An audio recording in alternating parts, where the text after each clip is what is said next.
When my daughter told me not to come for Thanksgiving, I stood in my kitchen holding a turkey I had already seasoned with rosemary and hope.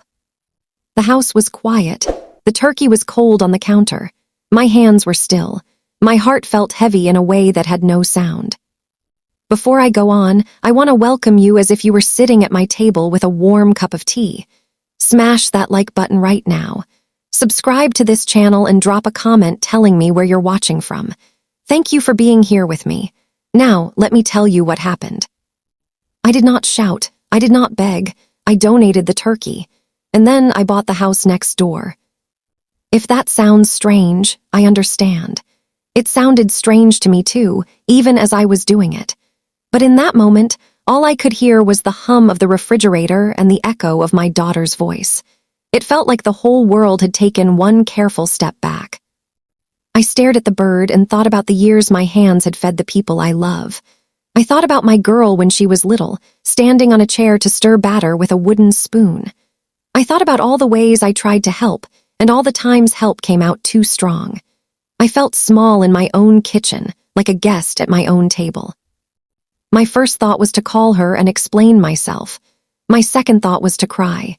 Instead, I stood very still and watched the light on the counter move, inch by inch, as the afternoon slipped toward evening. I let the quiet say the things I could not. There is a kind of hurt that does not shout.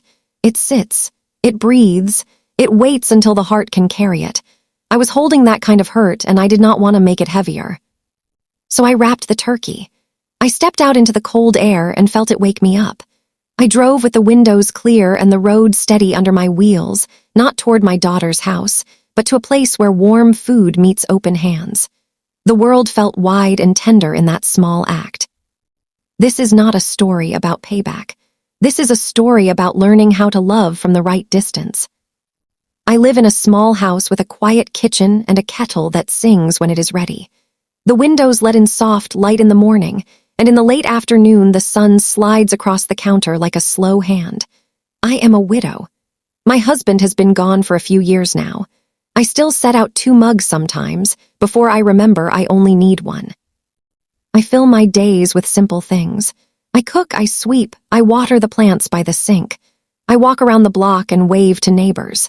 When the weather is nice, I sit on the porch and shell peas into a big bowl.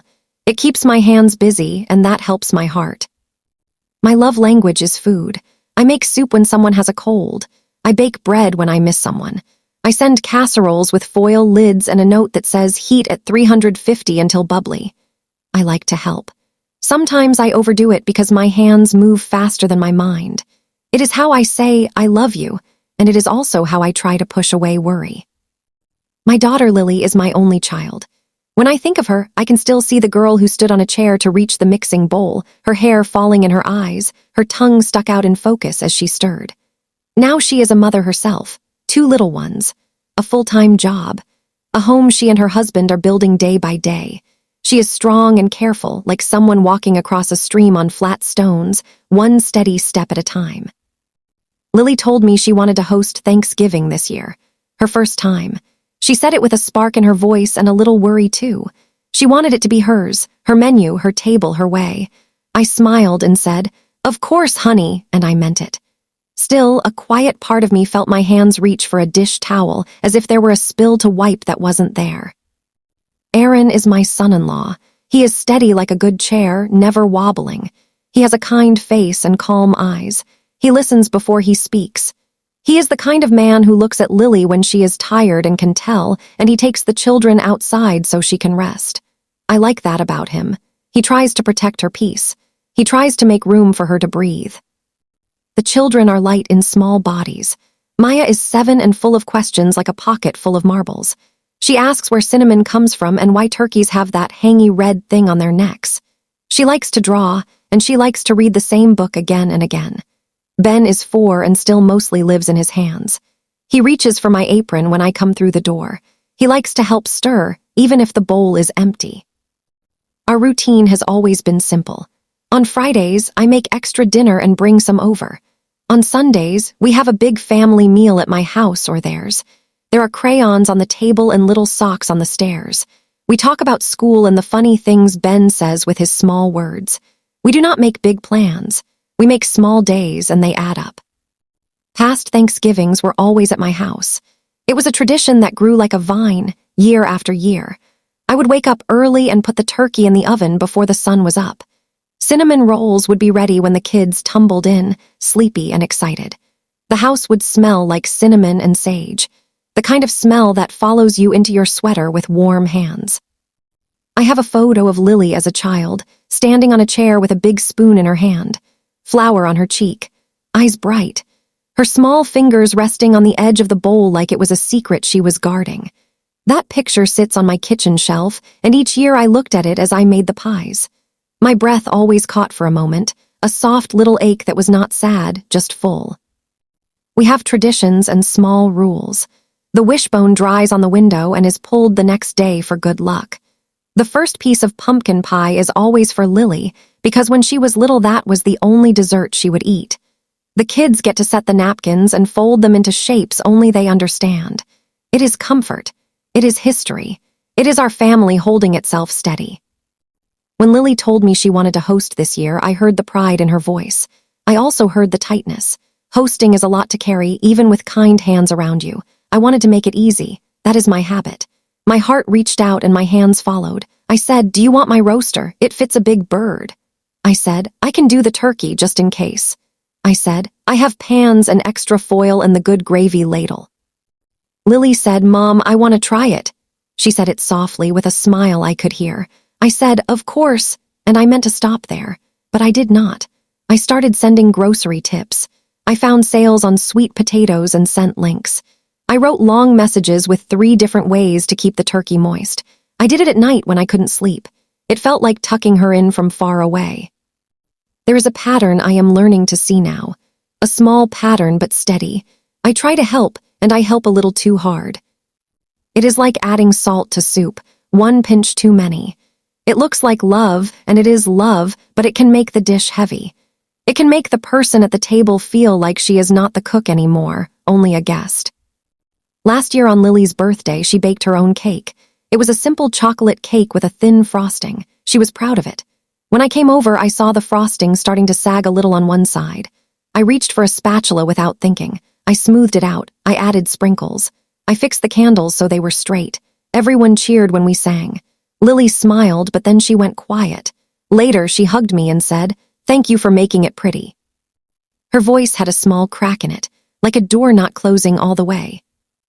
Another time, when she had the flu, I let myself in with my spare key to leave soup on the stove. I thought it would be a kindness to come and go without bothering her. She was in the bath when I came in. The door wasn't fully closed. I heard the water. I called out, "It's me." She startled anyway. There was a quick splash and then silence. I set the soup down and left fast. Later, we laughed about it.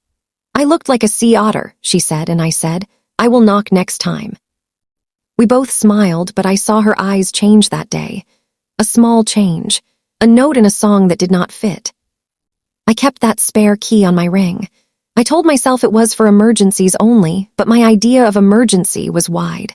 Rain and cold. A tired voice on the phone. A bad day at work. I would drop in to leave a casserole, to tidy the shoes by the door, to water the plants if I saw them drooping. Each time I told myself I was helping. Each time I did not ask. When Lily said she wanted to host Thanksgiving, I could feel the 2 kinds of love bump into each other. Hers was about standing tall in her own kitchen, about learning by doing, about saying, "This is mine." Mine was about making sure nothing went wrong, about catching the dish before it fell, about saying, "Let me make this easier." Both kinds were love, but they did not fit in the same bowl without spilling. We talked on the phone one day, a couple of weeks before the holiday. I was stirring soup while we spoke, the spoon tapping the side of the pot.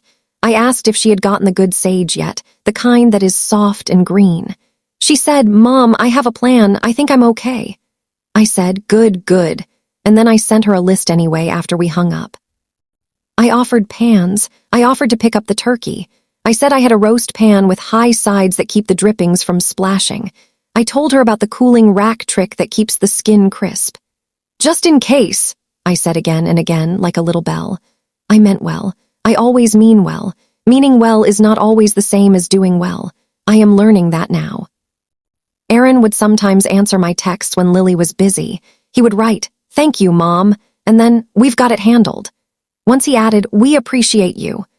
I could hear what he was doing.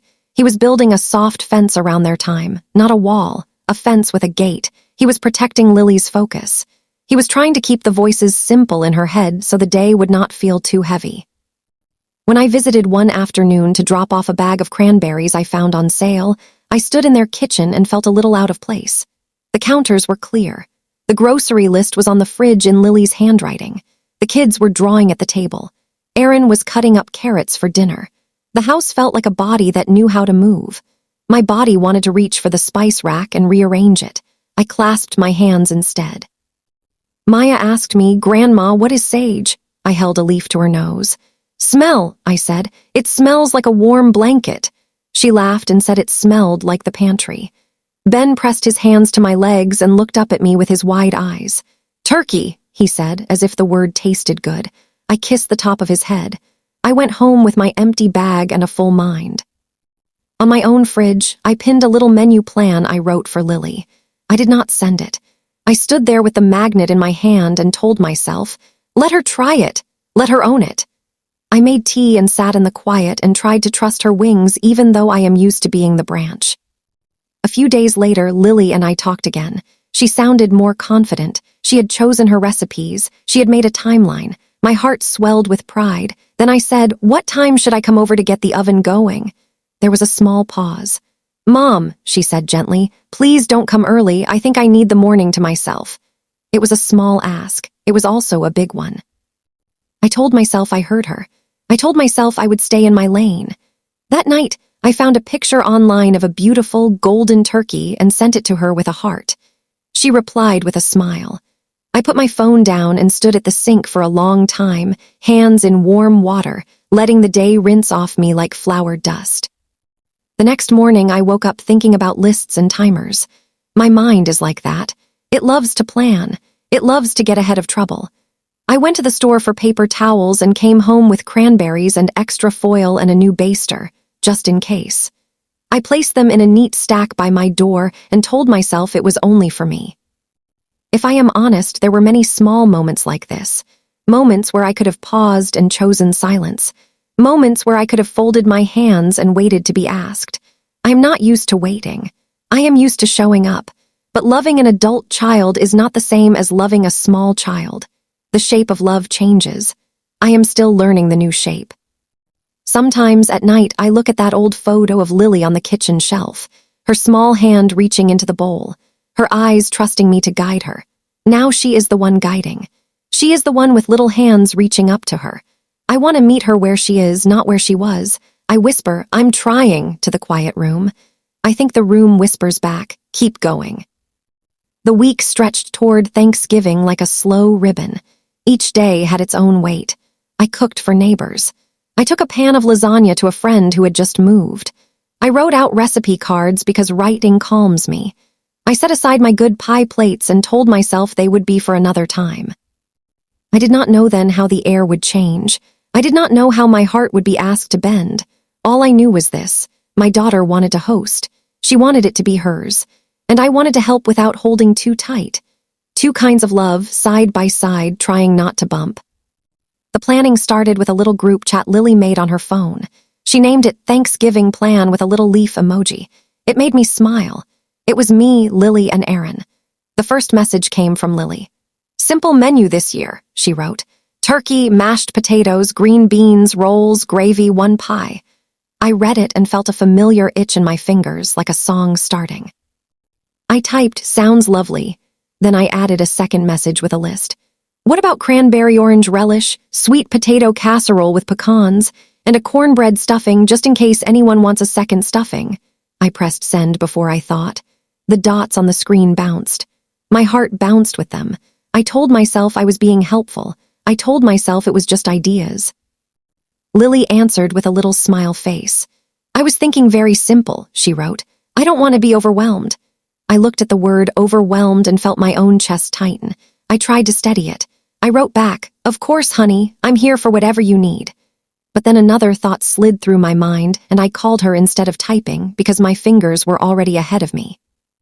When she picked up, I said softly, Honey, I can handle the turkey. It's a big bird. I tried to make my voice light, as if I were offering to carry in the groceries. Mom, I want to try this year, she said. I could hear her moving around the kitchen. A cabinet door opened. A spoon clinked on the counter. She sounded steady, but there was a tiny tremble underneath, like a string pulled a little too tight. Of course, I said. I'll just bring mine in case. The words slipped out as easy as breathing. I told myself I was giving her a safety net. Maybe just one dish would be better, she said after a pause. It was a soft sentence, but it landed with weight. I felt it. We hung up with kindness in our voices. We always do. After the call, I looked at the chat again. Aaron had added a thumbs up and the words, "We can keep it simple. Thanks, Mom." It was gentle. It also felt like a fence post, hammered in with care. I sat with it. The next day, I went to the store to pick up odds and ends. I carried a list because lists calm me. I went for paper towels and cranberries, but my cart grew as I walked the aisles. Butter because it was on sale. Extra foil because you never have enough. Poultry seasoning because mine at home might be low. A second turkey because the sticker said special. I told myself I would decide later. The store was bright and full of that before-holiday hum. Carts passing each other, people standing in front of shelves and staring like the cans would tell them what to do. A clerk in a red vest looked at my full cart and smiled. "Big dinner," he said. "Family," I said, returning the smile. My voice sounded normal. My chest did not feel normal. It felt a little tight, like I had taken one breath too many and forgot to let it out. At the checkout, I shifted items onto the belt, one after another. The second turkey thunked down with a dull sound that made me glance around, as if someone might ask why. No one did. The clerk scanned and chatted about the weather. I nodded and took my bags and carried them out into the cold air. The sky was thin and bright. I breathed and watched my breath disappear. When I got home, I set everything on the counter in neat lines. Butter stood at attention. The foil leaned against the wall like a shining book. The turkey sat heavy in its plastic, quiet and sure. I kept telling myself, "This is just being ready." Like a prayer, I repeated until it sounded true. My kitchen smelled like sage, even though I had not opened the jar. A day later, I drove over to Lily with a test pie. It was pumpkin, the recipe I've made since she was small. I wanted to see her smile when she tasted it. I wanted to be helpful and sweet, wrapped in flaky crust. She opened the door, and warm water sound drifted from the kitchen. The kids were in the living room with a puzzle spread across the rug. It was a cozy mess that made my heart swell. "I made you a test pie," I said, holding it out like an offering. "You can serve it if you like it. If not, we can eat it tonight." "Thanks, Mom," she said. Her eyes softened the way they do when something tastes like childhood. She set it on the counter and kept washing a pan. Soap bubbles clung to her wrists. The oven light was on. I glanced at the dial and saw 375 when I would have chosen 350. "Your oven runs a little hot," I said without thinking. "You might want to lower it or the edges will overcook." My hand reached for the dial and turned it down before I could stop it. I moved her spoon rest to the other side of the stove so it would be closer. I wiped a spot on the counter that was already clean. I wiped it again, a little harder than needed. She did not say anything. She rinsed the pan and set it to dry. Her shoulders were tired in a way I recognized. The kind of tired that comes from carrying 5 things in your mind and 2 in your hands. I wished I could take something from her. I thought I was doing that. But her eyes followed my hand to the oven, and her lips pressed together for a second. Aaron walked in from the backyard, carrying a basket of laundry. He kissed the top of Lily's head as he passed. He saw me and smiled. Then he looked at the oven dial. He looked back at me, and his smile stayed kind. "We appreciate all you do," he said. "Can we try it our way this time?" His voice was steady and gentle. He did not raise his hand or his tone. He just placed the words on the table like a small plate and stepped back. I nodded. I set the dish towel down. "Of course," I said. I stopped. I swallowed. "Of course." Inside, my chest stung a little. The feeling was not anger. It was a small grief, like saying goodbye to a habit that always thought it was welcome. I stood there with my hands quiet and told myself, "Let them try." I told myself he was right. I told myself to make tea. I stayed for a few minutes, chatting with the kids. Maya asked if she could have pie now. I said we would wait until after dinner. Ben pressed his face to my hip and said, "Pie, pie, pie," until we both laughed. On my way out, I sent a message in the group chat. "What time should I come on Thanksgiving? I can arrive early to get the oven going." I stood on their porch with my coat half on as I typed. The wind moved the dry leaves along the sidewalk like quiet mice. Lily wrote back, "Please don't come early." Only 4 words. Then she added, "I want to start slow with the kids." I read it twice. I typed back a heart. I did not type the words sitting behind my teeth, the ones that said, "But what if something goes wrong?" I put my phone in my pocket and walked to my car. That afternoon, I saw a set of place cards in a shop window, cream paper with a little gold border. They had a tiny acorn in the corner and a space for names. They looked like care to me. They looked like a clean table waiting to be filled. I bought them without calling Lily. I told myself I was saving her time. I told myself the kids could still help with other things. I brought them over the next day when I stopped by with a jar of cranberry sauce. "Look what I found," I said, lifting the small box from my bag. "We can write everyone's names. It looks so pretty." Lily smiled with effort. "Oh, Mom, I was going to have the kids make place cards," she said. They were excited about it. "I forgot," I said quickly, even though I had not asked. I set the box on the counter and slid it toward my bag again. "Of course they should do it. That will be sweet." I tucked the box away as if I could tuck away the feeling. I could not.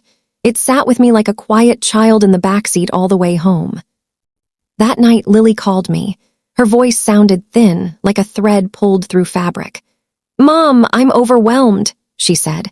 There was a small silence after the words, a space where maybe she wanted me to just breathe with her. I filled the space with solutions. "I'll bring extra napkins. I'll come early to set the table. I'll make the gravy ahead. I know a trick for the turkey I can." She didn't answer. I heard her breath. I heard the clink of a glass. I kept talking because it felt like putting boards under her feet. "You can peel the potatoes the night before. The rolls can be baked and frozen. I can write out a timeline for the oven." "Mom," she said softly. "Yes," I said, finally hearing the question in her quiet. "Thank you," she said, then, "I have to put the kids to bed." We said goodnight like we always did. I stared at the phone after I hung up and wished I had said, "I'm sorry you're overwhelmed. Do you want a hug or quiet?" I thought it in my head, thinking it did not reach her. After the call, my mind drifted to old moments like pebbles under my feet, moments I had walked over and not noticed. The day I let myself in with my spare key to leave Soup when she had the flu. The bath water had been running then, too. "It's me," I had called, stepping into the warm, damp air. She had startled. There had been the splash and the silence. Later, we both laughed. "I looked like a sea otter," she had said. We laughed, but a small line had drawn itself between us that day. I had felt it when I touched the doorknob after. Another day came back to me, the day I reorganized her pantry to make it easier. I had shifted the spices into a neat line. I had moved the flour to a higher shelf to make room for the baking sheets. When Lily came home, she joked that I had a future in home edits. Then, a week later, she called and said she could not find her paprika. "I put it behind the cumin," I said, too bright. The laugh we shared then was a little bent, not broken, but not the same. Or the birthday cake I had fixed, the sag in the frosting that I lifted with my spatula, the sprinkles I added because I thought it would make her happier. It probably did make it prettier, but I see now that I took something from her without meaning to. I took that proud, slightly crooked cake out of her hands and made it mine. These small memories gathered around me while I stood at my sink and washed a clean cup because I needed to do something with my hands. I could see how my love had bumped. I could see it, but I could not yet stop the forward motion of old habits. It is hard to stop a river with your palm. It takes time to learn where to build a new bank. The group chat pinged again the next day. Aaron wrote, "What time works for everyone to arrive? We'll plan for dinner at 2. I typed, "I can be there at 10 to help start the oven prep, whatever you need." Then before I could send it, I deleted it. I wrote instead, "2 works for me." I pressed send. A minute later, I sent another message anyway. "If you want, I can come at noon," and I stopped. The dots showed Lily was typing. I could feel my own cheeks go warm even though I was alone. "Please don't come early," she wrote. There was a little heart next to it. The heart tried to soften the fence post. It still stood. I went out to the garage and opened the small, deep freezer. The second turkey sat inside like a secret I had asked to keep. I picked it up and put it in the fridge to thaw. "Just in case," I told the quiet hum of the house. The refrigerator did not argue. It just kept the cold steady. A few days before Thanksgiving, I stopped by again with a small bundle, a new baster, a roll of parchment, and the fancy place cards I had forgotten to give back to the store. I told myself I was only dropping them off. I told myself I would leave them by the door and not go in. I knocked. The kids shouted from inside. "Grandma." Lily opened the door with a tired smile. "We're a little messy," she said. "Messy is good," I said. I held up the small bundle. "No pressure, take or leave," I said, as if the words could carry the weight of all the other words I had said before. She took the baster. She held it for a second. Then she handed it back. "We're going to try with what we have," she said kindly. "I want to learn." "Of course," I said. My voice sounded normal. My heart twisted a little. I put the things back in my bag and rested my hand on the strap. I stood there for a minute longer than I should have, and then I said goodbye. That night she called again. I could hear the sound of bathwater and the quiet noise of bedtime through the phone. "I'm trying to make lists," she said. "Ben keeps adding pictures of dinosaurs on them." Her laugh was small and tired. "I can write you a list," I said. "I can type it up and print it. I have a template." "Maybe," she said. The word floated, not quite landing. "I'm going to try it my way first." "I know," I said. Then I added, "What about the turkey timing? Do you want me to?" "Mom," she said. The word was a full sentence. "I'll call you if I get stuck." "Okay," I said, swallowing the rest. "I love you." "I love you too," she said. There was a long exhale. "I need to go. Good night." After we hung up, I stood in my kitchen and looked at the turkey thawing in my fridge. I placed a tray under it to catch any drips. I told myself it was good food safety. I told myself it was not a sign. The truth was sitting there, heavy and honest.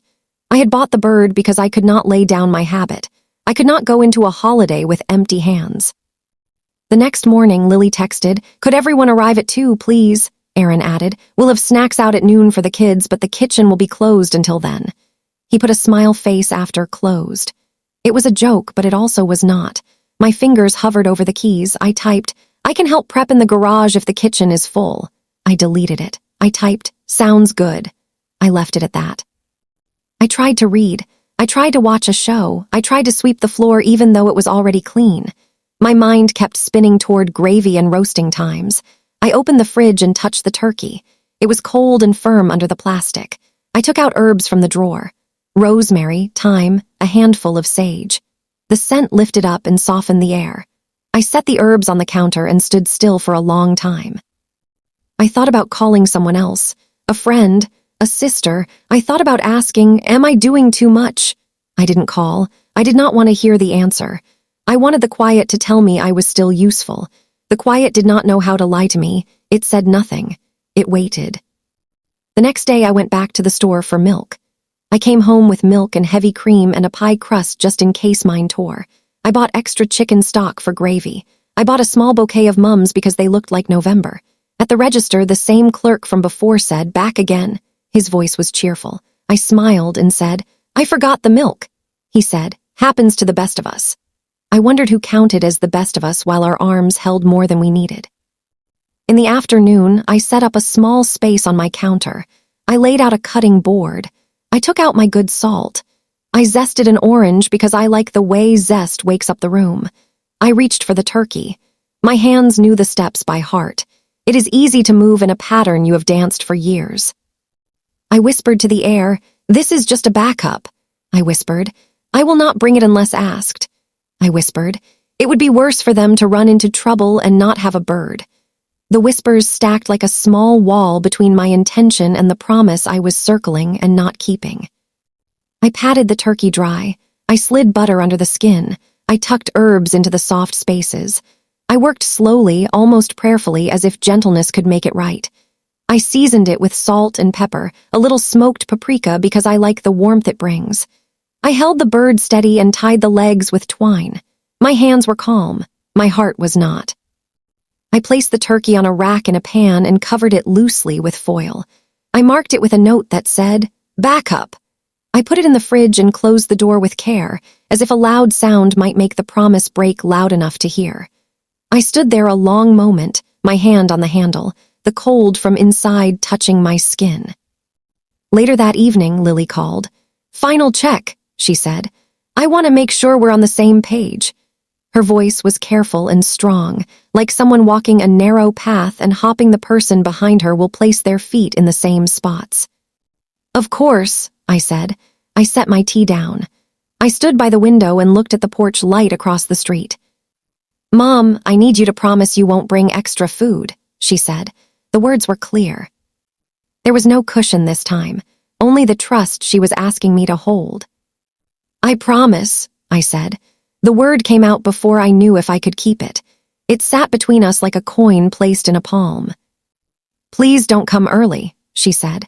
Her voice wavered a little at the edges but held. "Okay," I said. I wanted to add words. I left them out. They would not have helped. "I love you," she said. There was a tremble in it, like water just before it spills. "I love you too," I said. The words were warm and true. They did not fix the rest. We hung up and I stood in the quiet again. I walked to the fridge and opened it a few inches. Cold air brushed my face. I could smell the sage. I could see the foil shine. I thought about taking the turkey out and giving it away right then. I thought about untying my twine and washing the pan and letting the sink hold my guilt for a while. I closed the fridge instead. I took a pen and circled the store ads sitting on the table, even though I had already shopped. I circled butter and cranberry sauce and foil like little stars I would never reach. It felt like doing something. It felt like not thinking. The next morning, I mixed a small bowl of herb butter because my hands needed to move. I wrote a schedule on a card, even though I told no one. I folded the card and tucked it in my apron drawer. I told myself I was being a good mother. I told myself a backup was love too. The truth is that sometimes love is a pause. Sometimes love is staying home and letting someone else stand in their kitchen with their own breath steadying in their chest. I was not yet ready for that lesson. As I washed my hands and dried them on a clean towel, I glanced at the clock. It ticked with the same calm rhythm it has kept for years. The house was quiet in that old, familiar way. I could hear the faint whistle of a kettle in a neighbor's house if I pressed my ear to the window. I imagined Lily in her kitchen, writing her own list, the kids underfoot, Erin sweeping crumbs, the oven warming up to whatever temperature she chose. I wanted to believe in her more than I believed in my fear. I wanted to walk back to the fridge and carry that turkey to my car and take it somewhere else for safekeeping. But I looked at it and thought of all the times I had held my breath for her and then exhaled for us both. Old habits held my hand and led me to the chair by the table. I sat down and folded my hands. I whispered, "I will wait to be asked." The turkey in the fridge was a quiet witness to a promise I had already bent. Morning came quiet and pale. The light moved across my kitchen like a slow hand, soft and patient. My phone buzzed on the table, a small sound in a big room. I reached for it with a calm I did not feel. I read the words that changed the whole shape of my day. "Mom, please don't come for Thanksgiving. We need some space. I love you, but I need this." I did not move for a long second. The letters did not blur. They sat clear and heavy, as if they were made of something you could hold. I felt my breath catch and then come out in a careful line, like someone blowing on hot soup. I looked around my quiet kitchen and the house felt hollow, like a shell after the sea has gone out. The sound of the refrigerator was the only voice left. The turkey sat on my counter, already seasoned, already tied. It looked ready and proud. It looked like a promise I had made to no one but myself. It sat there like a question I could not answer, and my hands did not know where to rest. I picked up my phone and typed. I deleted. I typed again. My words felt too long, too sharp, too much. I settled on what my heart could carry without spilling. "Okay, I love you." I hit send and put the phone down like it was made of glass. I stood very still. I could feel the line of the counter under my palms. I could feel the notch in the wood where a pan had once made a small scar.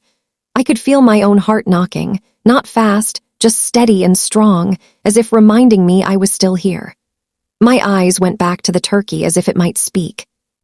I thought about all the years my hands had made and mended. I thought about the birthday cakes and the pots of soup. I thought about patching knees on tiny jeans and tying shoes and buttoning coats while the door stood open to winter.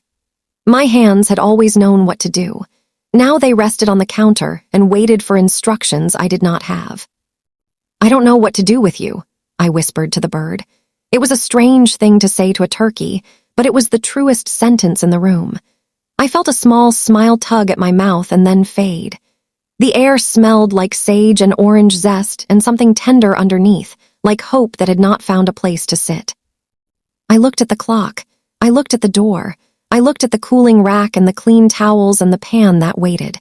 I could have put the turkey in the oven. I could have gone ahead and roasted it for no one. The thought slid through me and felt heavy. Food is meant to be eaten. Love is meant to be shared. I could not bear the idea of both growing cold in my kitchen. I wrapped the turkey. I did it slowly. I tucked the foil around the pan with the same care you give a blanket around a sleeping child. I slid the whole thing into a paper bag and steadied it against my hip. The pan was cold under the foil. The bag crinkled lightly as I lifted it. Outside, the air met my face like a clean cloth. It was cold enough to wake me without being cruel. The sky was a pale blue, thin at the edges. My breath made small clouds that disappeared as soon as I saw them. I held the bag in both hands and walked to the car. I drove to the community shelter without turning on the radio. The streets were mostly empty. A few people carried bags of rolls or flowers wrapped in paper. Leaves moved in little circles along the curb, bright and gold. My hands were loose on the wheel, not tight. They knew the way. I had been there before with cookies and canned goods. I had never come with a whole bird and a whole heart to put down. The shelter's glass door slid open and let out a warm breath of air that smelled like coffee and soap. A bell rang softly. A woman at the front desk looked up and smiled with her eyes and her mouth at the same time. She had a name tag that said Carla. "Good morning," she said. Her voice felt like a blanket around a chilly shoulder. "Good morning," I said. I shifted the bag to the counter. "I made this for my family, but I think someone else needs it more today." I did not say the rest. It sat inside me and agreed. Carla put her hands on the edge of the bag and nodded. "You're right on time," she said. She lifted the foil and peeked in, like someone meeting a baby for the first time. "This will make a lot of people happy." "Do you have enough hands for tomorrow?" I asked. The words came out before I planned them. My hands wanted a place to belong. "We always need hands," she said, a small laugh in her voice. "We're doing prep today, serving tomorrow. You're welcome to join us if you want." "I want," I said. The answer felt like a small door opening in my chest. Carla walked me back to the kitchen. The room was bright with metal tables and big sinks. Pans lined up like rows of little boats. A few volunteers worked quietly. A man wrote labels with a fat black marker. A girl folded napkins with neat fingers. A pot simmered somewhere, and the steam smelled like herbs and a little pepper. "Label Queen," Carla asked, handing me a roll of tape and a marker. "I can do that," I said. I smiled. I put a piece of tape on the pan and wrote, "Turkey 16 LB 1124. My handwriting looked like my mother's, neat and steady. I wrote another label and another. The marker squeaked a little. It was a good sound. I wiped tables next. I moved the cloth in slow circles and straight lines, whatever the surface needed. I rinsed the cloth and wrung it out and started again. The simple work took my mind out of its loop and set it down in a small, quiet place. People came and went. A man with a tired face brought in a tray of rolls and set them down like they weighed less now that they belonged somewhere. A woman in a green scarf poured coffee into cups that were not all the same. The mismatched cups looked like family to me. I poured coffee beside her. The smell rose in little waves. The steam softened my eyes. Someone took a cup from my hand and said, "Thank you, ma'am." He was probably younger than me, but the word felt respectful, not distant. I felt seen and a little ashamed at the same time. Here, my help fit because it was asked for. Here, no one needed me to arrive early or stay late. They needed me to do the next small thing and then the next. Carla checked on me with a nod and a quick smile. "You doing okay?" she asked, her voice soft under the stainless steel noise. "I will be," I said. I meant it. The words felt like a small step I could take. "Come tomorrow if you can," she said. "We start early." "I'll be here," I said. I wrote my name on the volunteer sheet with the marker. The ink bled a little into the paper and made my name look softer than usual. It felt right. We worked for an hour, maybe more. Time got quiet. When I finally took off my gloves and washed my hands, the warm water ran over my fingers like balm. I dried them with a paper towel and looked at my palms. They are older now. They carry fine lines like little rivers. They looked calmer than they had when I walked in. I said goodbye to Carla and stepped back into the cold day. The sky had deepened a shade. The air tasted like winter, even though it was not here yet. I carried nothing in my hands and felt both empty and light. I drove home the long way. I let the streets tell me where to go. I passed a park with swings that moved a little in the wind. I passed a bakery where someone had drawn a smiley face on the fogged-up window with a finger. My hands rested easy on the wheel. They were not ringing. They were not reaching. When I turned toward Lily's part of town, my chest tightened just enough for me to notice it. I told myself I would not go down her street. I told myself I would not turn the wheel that way, even if my heart asked. I drove past the corner and parked in a spot where I could see the top of their maple tree and not much else. I sat there and let the quiet fill the car. The engine ticked as it cooled. A leaf stuck to the windshield for a moment and then slid away. I cried softly, not loud. The tears came in a slow line like small beads rolling. I was not angry.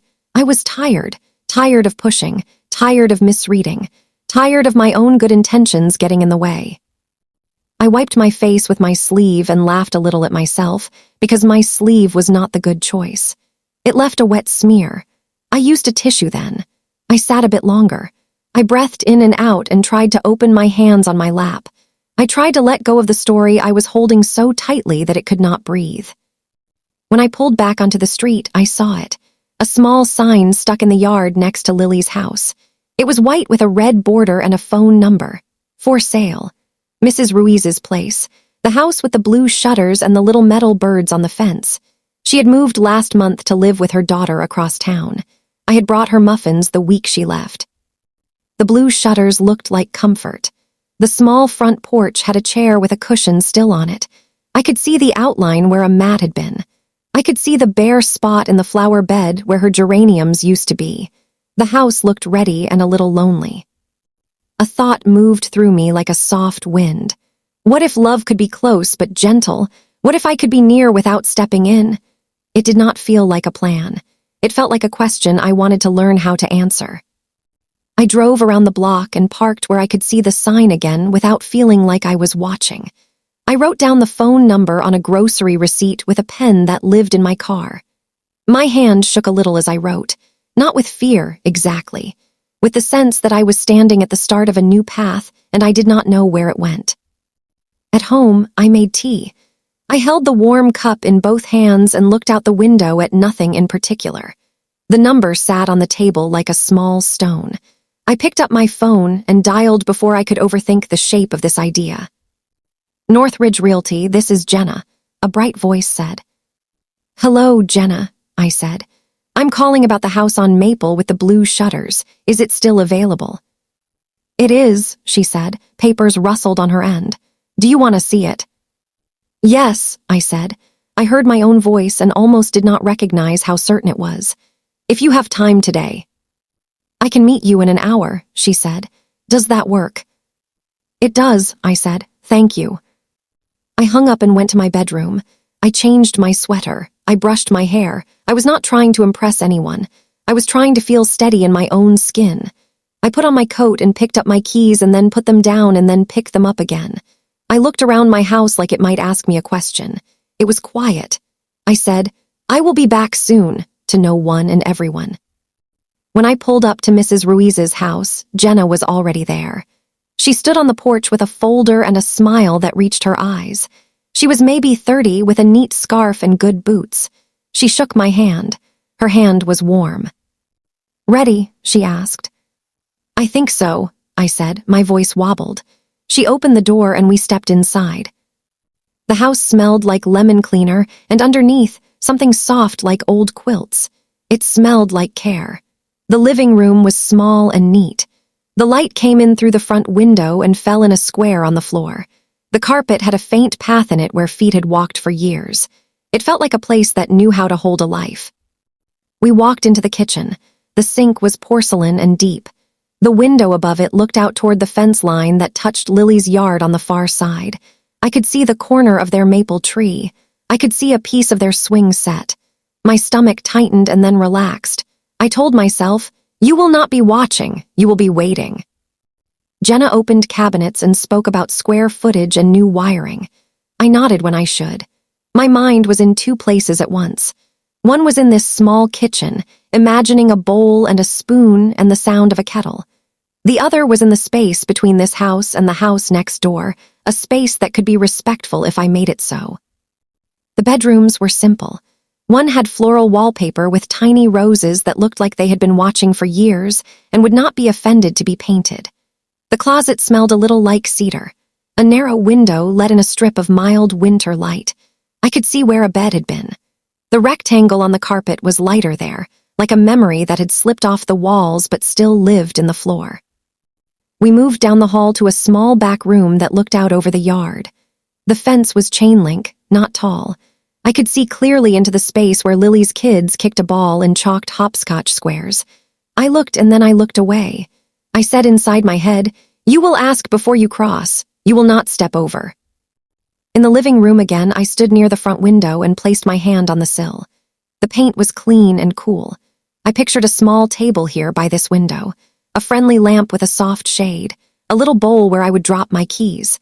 I pictured a porch light that I could turn on in the evening like a quiet signal, not a demand, not a summons, just a warm light that said, "I am here if you need me. I will wait until you knock." "Do you have any questions?" Jenna asked. Her voice was gentle. Maybe she sensed that this was not just about square feet and taxes. "How fast could it close?" I asked, surprising myself. The words sounded bold in the small room. "If it's a cash offer and the inspection is simple, 2 to 3 weeks, she said. "It belongs to Mrs. Ruiz's niece now. She's already moved everything out. It could be quick." "I can do cash," I said. My husband had left me careful. We had not lived big, but we had saved. The thought made my throat ache a little. He would have laughed at the blue shutters. He would have said, "They look like the sky." I could hear him in my memory, steady and kind. Jenna nodded. "We can write an offer today if you like," she said. I looked at the window one more time. I looked at the small square of light on the carpet.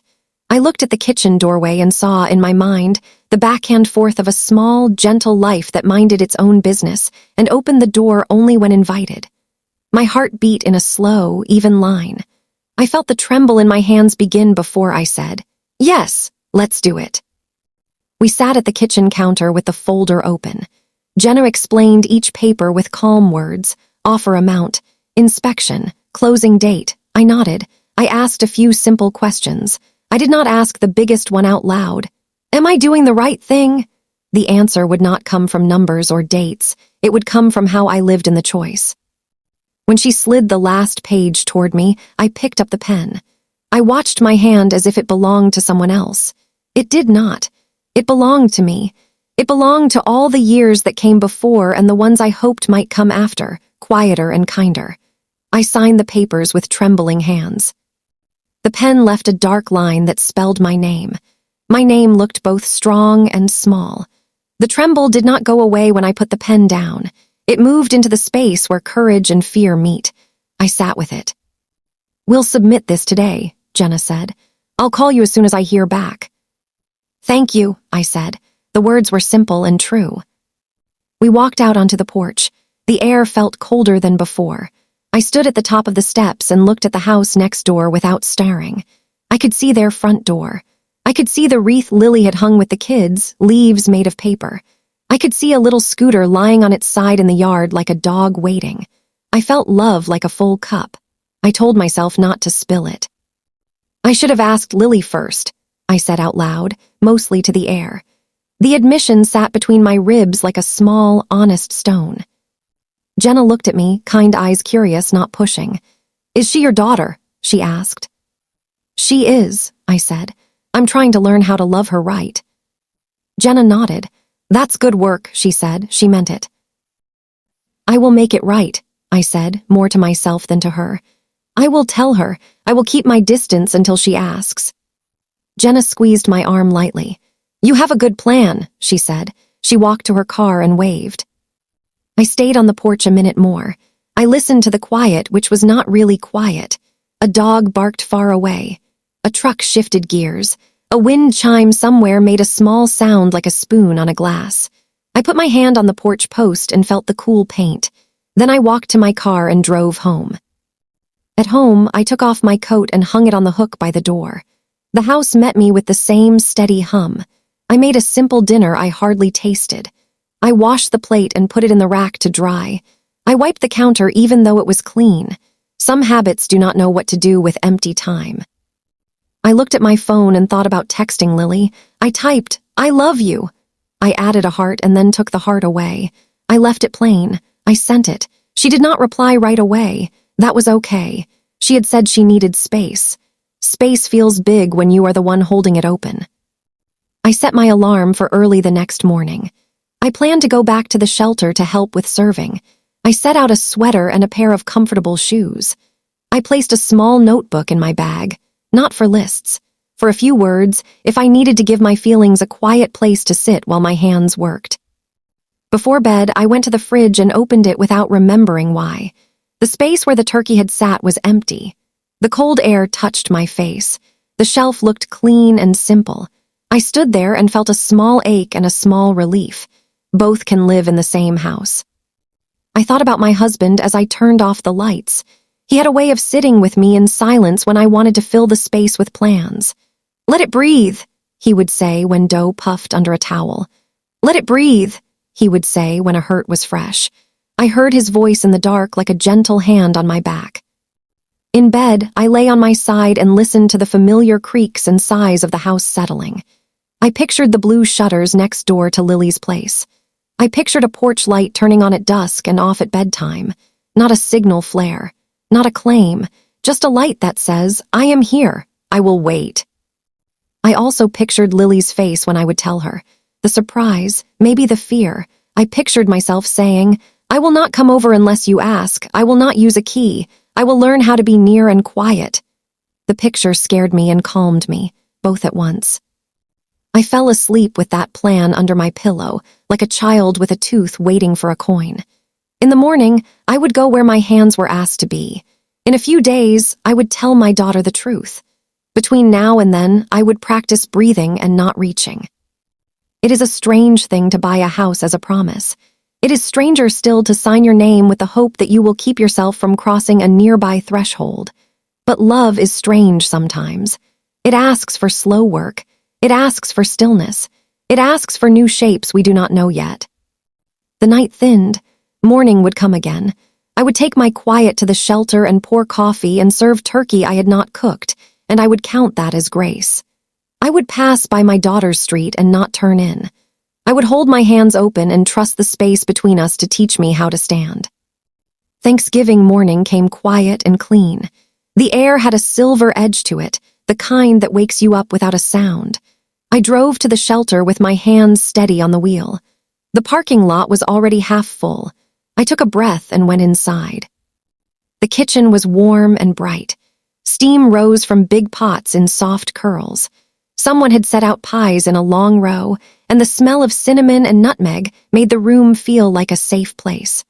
Carla waved at me with a smile that felt like a welcome mat. "Good to see you," she said. She handed me a knife and a stack of small plates. "Pie station." "Pie station," I said.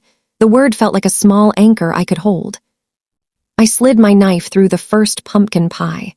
The crust gave way with a gentle sigh. I lifted slices one by one, careful with the edges. I set them on plates and added a dollop of whipped cream that wobbled a little and then settled. People moved through the line slowly. They held their trays with both hands. Some looked at the food with quiet eyes.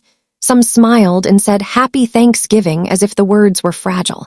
I handed out plates and kept my voice calm and warm. A man in a denim jacket took a slice and stopped. He looked down. Then he looked at me. "This tastes like home," he said. His voice was rough at the edges and soft in the middle. I swallowed the tears that rose. I nodded. "I'm glad," I said. The words were simple and true.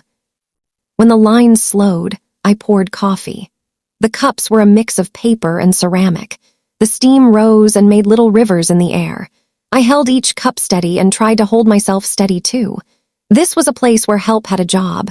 This was a place where my hands could be busy and my heart could be quiet. After a while, I stepped outside to breathe. The sky had turned soft, like a blanket you've used for years. The air was crisp and smelled faintly of leaves. I pressed my hands together and whispered, "Please help me love her right."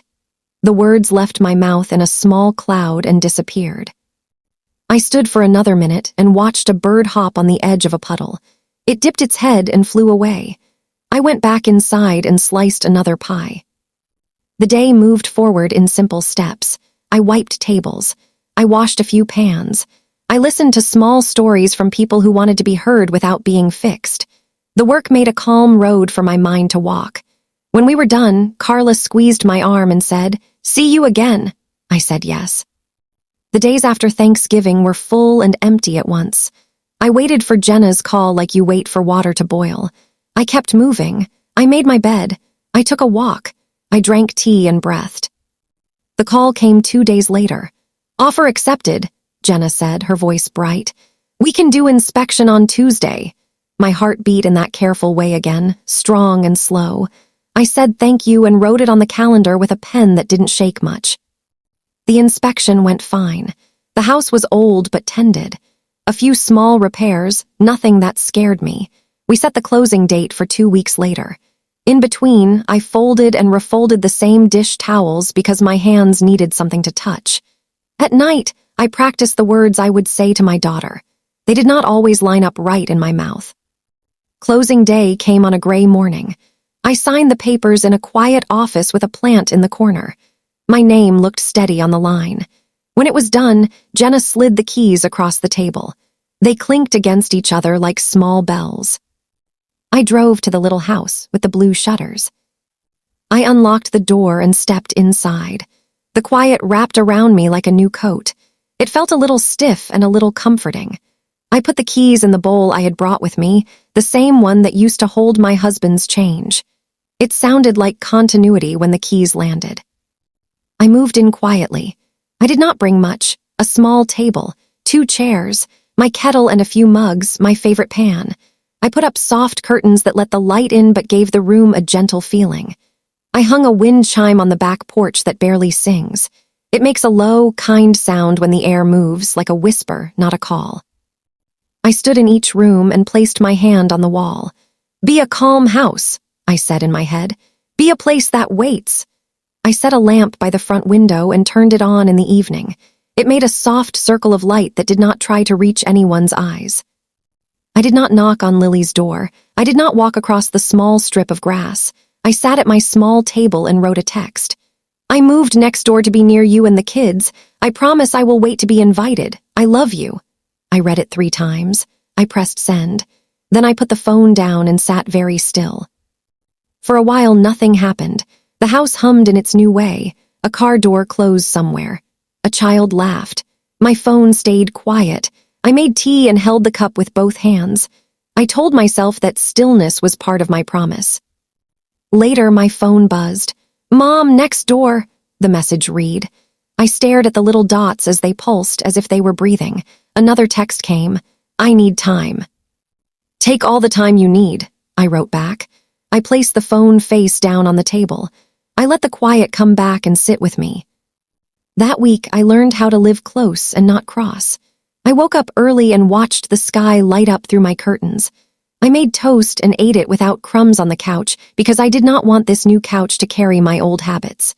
I watered a small plant by the sink. I put a basket by the door for mail and gloves. From my kitchen window, I could see the edge of Lily's yard. I tried not to stand there too long. The kids rode their bikes in small circles and laughed. Aaron mowed the lawn with slow lines. I waved once when he looked up. He lifted a hand back, his face thoughtful and kind. I went back inside and let the window be a window, not a door. My hands wanted to bake. They wanted to carry a dish across the yard and press it into Lily's hands with love that pushed too hard. I made tea instead. I stood very still while the kettle sang. I poured the hot water slowly, like a ceremony. I sweetened it with honey and drank it while it was almost too hot. One morning, I found a paper bag on my porch. It had crayons drawn all over it, loops and hearts in bright colors. Inside were children's drawings of my new house. Blue shutters much bigger than the house. Big hearts floating above. Stick figures holding hands between two houses. I sat on the step and looked at each one. My chest felt full in a way that didn't hurt. There was a note folded at the bottom. "We see you. Thank you for giving us space." It was in Lily's handwriting. I held the note for a long time. I put it on my fridge with a small magnet shaped like a pear. I let myself smile without hurry. That afternoon, I wrote a letter to Lily. I kept it simple and short. "I am sorry I pushed. I thought love was fixing. I am learning love is also waiting. If my porch light is on, it means I am home and free. If you want help, please ask. If you need quiet, I will be quiet." I walked to her house and slid it under her doormat.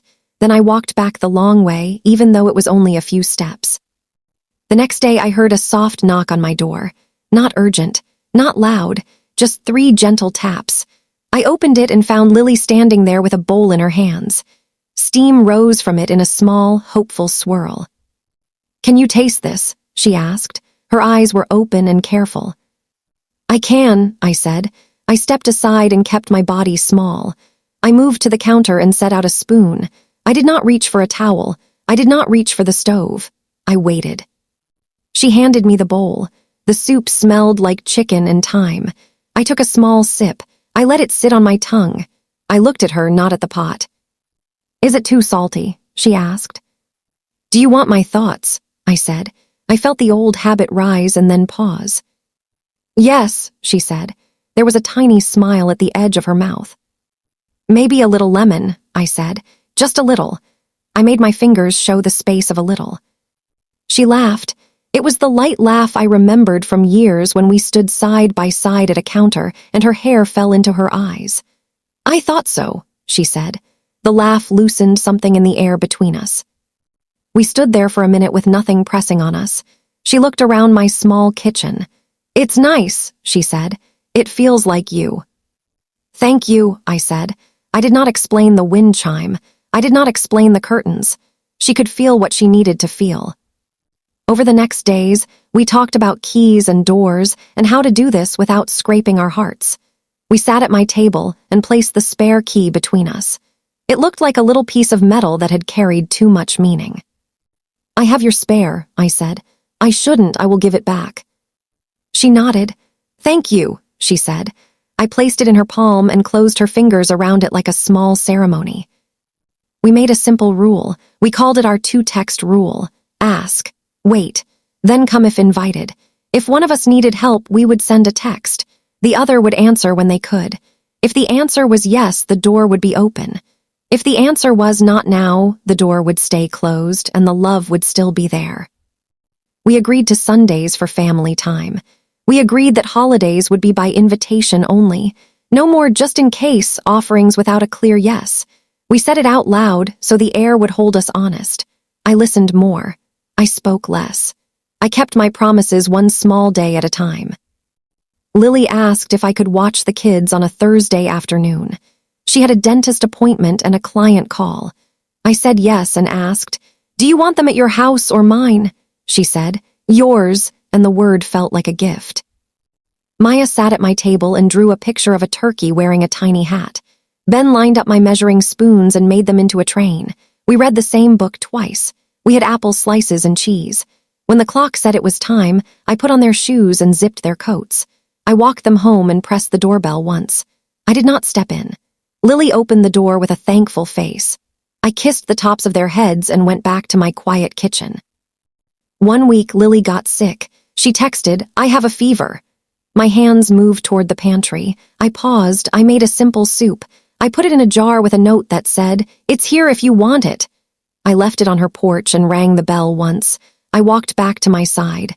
A minute later, I heard her door open. Sometimes she would open the door and wave. Sometimes my phone would buzz with a heart. Both were okay. Aaron and I learned how to nod across the fence without filling the space with words. He would be raking leaves, and I would be watering my plant. We would lift a hand. He built a small gate between our yards but kept it latched with a simple hook. We agreed to honor the latch. It made a soft click that sounded like respect. On a windy afternoon, Lily and I sat on my porch with our hands wrapped around mugs of tea. The leaves in the trees were almost gone. A few held on and made a small sound like paper. The wind chimes spoke once, then rested. We did too. "I scared you when I moved in, did I?" I asked. The words were quiet and not a trap. "A little," she said. "I felt trapped, but you kept your word. That means a lot." She looked at me with her eyes clear, not glassy with tears or foggy with anger, just clear. "I'm sorry for all the times I didn't wait to be asked," I said. The words felt like washing a dish and setting it to dry. "I'm sorry I shut you out without talking first," she said. "I was overwhelmed." The wind lifted a small curl of her hair and let it go. We held hands. We let the silence be good. It did not grow heavy. It sat with us like a friend who does not need to fill every moment. I looked at our hands and thought about all the years between them, the small ones I had held, the big ones she now held. We kept living in our quiet, careful way. I learned how to sit on my couch in the evening and read a book without glancing at the window. I learned that my porch light could be a signal to myself, not anyone else. I am home. I am here. I am waiting, but I am not counting the minutes. On a Wednesday, Lily texted, "We're making cookies. Want to come for an hour?" I said yes, and I went with empty hands. I stood at the counter and waited to be told where to stand. She gave me a small job. "Can you roll these in sugar?" I smiled. "I can." I rolled each dough ball and placed it on the tray. I did not add extra sugar. I did not move the spoon rest. Sundays became a gentle rhythm. Sometimes they came to my house for soup and bread. Sometimes I went to theirs for tacos and a movie. Sometimes we just took a walk and watched Ben jump in piles of leaves. We kept the day short and sweet. We left while the light was still good. One evening, I heard a soft knock. It was Maya. She held a book. "Can we read at your house?" she asked. I looked for Lily behind her. Lily stood at the gate, the latch still hooked. I nodded, and Lily nodded back. I sat on the couch with Maya and read while the wind chime said one polite word and then went quiet. Little days began to stack like soft bricks. A text answered. A soup left at the door. A laugh in the kitchen. A walk at dusk. They built something with no rush and no sharp corners. We both knew what the building was called. Trust. Winter came and then let go. Spring brushed the edges of the yards with green. I planted herbs in a small box by my kitchen window. Sage, of course, and thyme, and rosemary because the scent makes my heart steady. I taught myself to snip only what I needed. I did not send extra across the fence. One afternoon, Aaron waved me over to the gate. He unlatched it and let it swing open halfway. "We're having a rough day," he said. "Would you mind taking the kids for an hour?" The way he asked made my heart rise. He was not handing me a problem. He was trusting me with a small piece of his day. "I'd love to," I said. I took Maya's hand and held Ben's little backpack while he decided which toy needed to come along. We walked back to my house, and I turned on the porch light even though it was daylight. It was a habit now that I liked. Maya drew a map of our two houses with a little gate in between. She labeled my house GMA and theirs home. She drew the latch on the gate and wrote click. She looked up at me. "It makes that sound," she said. I nodded. "A good sound," I said. Later, on a cool evening with a pink sky, Lily and I sat again on my porch. She wrapped her sweater around her shoulders. I tucked my feet into my slippers. The season felt like it had exhaled. "I'm not ready for big Thanksgivings," she said, her voice quiet but steady. "But would you like to come for pie on Friday?" The question floated between us like a small boat on calm water. I nodded. My throat got thick in that familiar way. "I would love that," I said. I did not offer to bring a pie. I did not offer to fix anything. I let the invitation be the whole gift. We started small.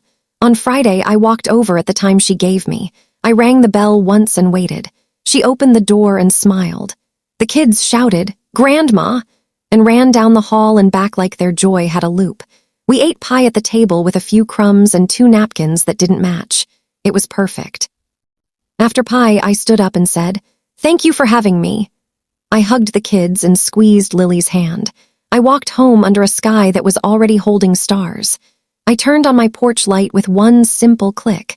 It glowed in the window like a quiet heart. Days became easier in that slow, honest way. I learned that waiting is not doing nothing. It is doing a new kind of work. It is keeping the gate latched and the light warm. It is trusting that love doesn't have to be loud or first in line to be true. Sometimes, after dishes were done and the house was quiet, I would sit at my small table with a cup of tea. I would look at the drawings on my fridge. Big blue shutters, hearts in the air, stick figures holding hands. I would touch the note from Lily with one finger. "We see you," it said. I would close my eyes and say thank you to the room. When I felt the urge to cross a line, I would write it down instead. "Bring rolls," I would write. Then I would wait to be asked. If the ask came, I would bring rolls. If it did not, I would put the paper away and bake for the shelter, where the need was clear and the gratitude clean. It helped to give my hands a place to go. I started going to the shelter on the first Saturday of each month. Carla would wave when I walked in. She called me Pie Lady in a voice that made me smile. I liked that name. It did not ask me to fix anything. It asked me to show up and slice and pour and listen. It asked me to be steady. Sometimes Lily and the kids would come with me to serve. Sometimes they would not. Both were okay. When they came, Maya poured water with intense focus. Ben tried to carry a basket of rolls and needed help. Aaron stood beside me and asked how many slices I liked to get from one pie. 8, I said, unless someone asks for a thin one. He nodded like this was useful wisdom. At home, the wind chime kept its promise. It never barged into our space. It spoke when the air moved and kept quiet when it didn't. I tried to be like that. Speak when asked. Keep quiet when it was time to wait. The porch light did the rest. There were small bumps, as there always are. One day I forgot and sent a second text when Lily did not answer the first. I apologized and tried again next time. One morning Lily knocked at a time I wasn't dressed and I learned to say, "Give me 10 minutes." She said, "Of course." We practiced being neighbors who are also family. It is a careful dance. We learned the steps as we went. When the year turned and the air softened, I planted a little row of marigolds along my side of the fence. Lily planted herbs along hers. We stood on our own sides and worked. The kids ran along the fence and told us important news about worms and sticks. We smiled and nodded and stayed in our lanes. In all of it, I tried to hold one simple truth like a spoon in my hand. Love is not always fixing. Love is also waiting. Waiting does not mean you do not care. It means you trust the people you love to stand in their kitchens and stir their own pots while you watch your kettle and keep your porch light warm. The day Lily invited me for pie felt like a soft door opening. We didn't rush through it. We stepped gently and looked at each other and smiled. We stacked that moment on top of all the small ones we had built. We kept building, one good brick at a time. The next Thanksgiving came on quiet feet. 2 homes stood side by side, 2 kitchens humming like gentle bees. We planned together this time, slowly, with care. On Sunday, we sat at my small table and wrote a simple menu.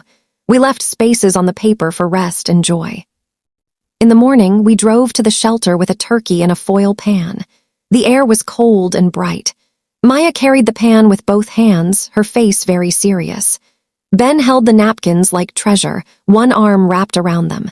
Lily walked beside me, close but easy. Inside, the steam rose in soft clouds. We served coffee and smiled at strangers who felt like neighbors. "Happy Thanksgiving," we said, over and over, and the words felt warm each time. Maya passed napkins one by one.